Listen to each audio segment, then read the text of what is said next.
In today's video, I'm going to teach you how to receive and pay for inventory in QuickBooks Online. We're going to walk through how to check what you have on hand and then how to record an expense that both pays for the items and updates your stock levels. Start by heading to the left panel and click Sales. From there, open the Products and Services tab. This page gives you a snapshot of everything you sell, including each item's quantity on hand if it's set up as an inventory item. It's a great place to confirm what you currently have in stock and spot what needs replenishing. You can use the search bar to quickly find a specific item, and the columns will show quantities, status, and other key details. If you don't see a quantity on hand for an item, it may be set up as a non-inventory or service item, so make sure your products are properly configured before moving on. Now, to add more inventory and record the cost you paid, go to the top left and click New. Choose Expense. This form lets you document who you bought from and how you paid, while ensuring your inventory levels increase appropriately. Start by selecting the vendor you purchased from.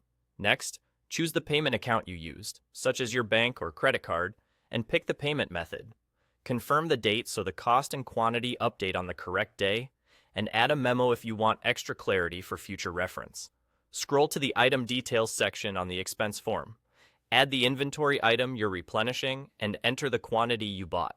If you know the cost per unit, enter it so QuickBooks can correctly update your inventory value. If a default cost appears, you can adjust it to match the actual purchase. Repeat this for any additional inventory items included on the same purchase. When everything looks accurate, click Save and Close.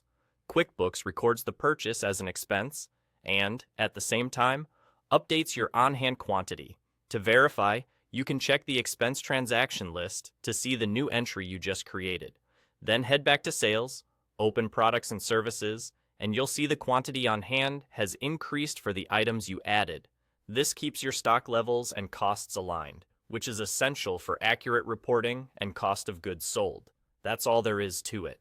Review your products and services regularly and use the expense form whenever you buy inventory so your records stay clean, current, and easy to reconcile. It's simple and easy too.